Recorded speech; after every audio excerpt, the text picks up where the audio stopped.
করকরে মুড়ির চাহিদা তুঙ্গে থাকে মকর স্নান পর্বে, তাই নাওয়া খাওয়া ভুলে তৈরি করছেন কারিগররা। মহুয়া ঘোষাল, দুর্গাপুর। মকর স্নান। অজয় নদের কনকনে ঠান্ডা জলে ভোর ভোর মকর স্নান পর্ব সেরে নেওয়া পুণ্যার্থীদের কাঁপুনির মধ্যেই চাই করকরে মুড়ি। করকরে মুড়ি অচেনা এ প্রজন্মের কাছে। এ প্রজন্ম চেনে বার্গার, পিৎজা, মোমো, কিন্তু গ্রামীণ এলাকার করকরে মুড়ির চাহিদা একটু অন্যরকম। করকরে মুড়ি, যা অনেকেরই বলেন হলুদ চাল ভাজা, অনেকেই বলেন হলুদ মুড়ি। এই করকরে মুড়ির সাথে মেশানো হয় কুসুম বীজ, আর মুখরোচক বানাতে মেশানো হয় ছোলা ভাজা, বাদাম ভাজা এবং কেউ কেউ মিশিয়ে নেন সেও ভাজা। শীতের দিনে এই করকরে মুড়ির চাহিদা থাকে তুঙ্গে। টিভির সামনে কিংবা ঘাড় গুঁজে হাতের স্মার্টফোনে তাকিয়ে থাকার সময় গরম চায়ে চুমুকের সাথে এক বাটি করকরে মুড়ি মুঠো মুঠো করে ছুঁড়ে ছুঁড়ে খাওয়া বাঙালির এক বহুদিনের অভ্যাস। তবে এই মুড়ি ভাজার ব্যবসা কিন্তু বাঙালির ঘরে এখন খুব কম।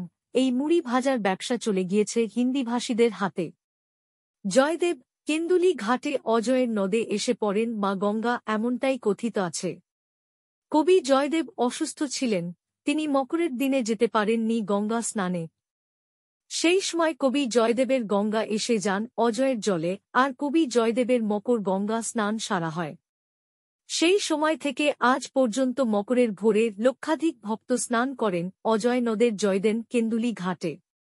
আর এই সুযোগে বিক্রি হয় কুইন্টাল কুইন্টাল করকরে মুড়ি। কেউ ভেজে রাখছেন কেজি 60 করকরে মুড়ি, আবার কেউ 1 কুইন্টাল। মকরের ভোরে স্নান করতে যাওয়ার সময় পুণ্যার্থীরা কিনে নিয়ে যান এই করকরে মুড়ি। স্নান পর্ব সেরে জয়দেব মেলায় গরম চায়ের সাথে করকরে মুড়ি খাওয়া পর্ব সেরে নেন পুণ্যার্থীরা। কাঁকসায় মুড়ি মেলা হয়, সেখানেও চাহিদা থাকে এই করকরে মুড়ির।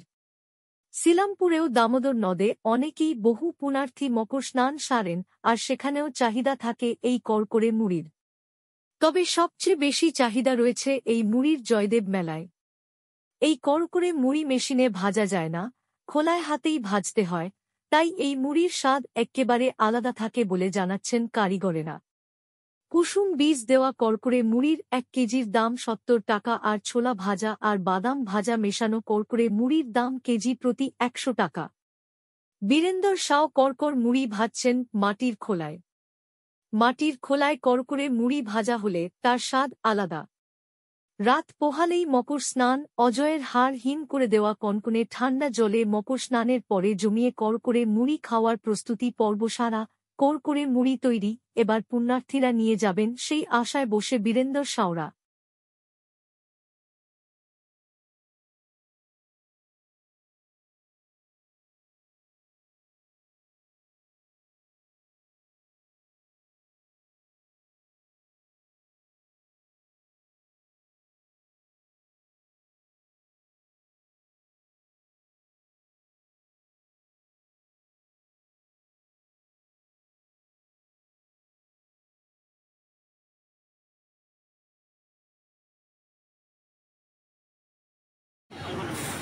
আচ্ছা, আপনি এগুলো কি তৈরি করছেন?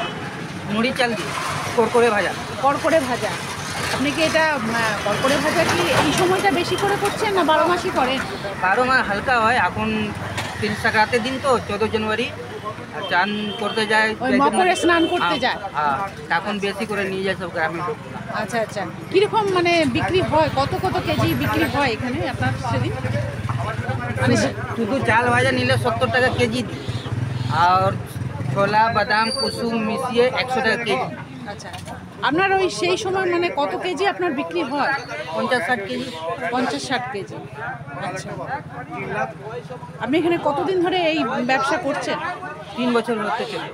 কি নাম আপনার? 3 বছর। কি নাম আপনার? বীরেন্দ্র সাউ। বীরেন্দ্র সাউ।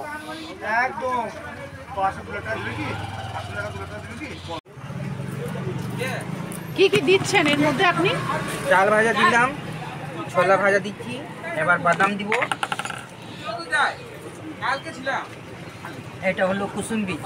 আচ্ছা, এগুলো কি ভেজে রেখেছেন তো? হ্যাঁ হ্যাঁ।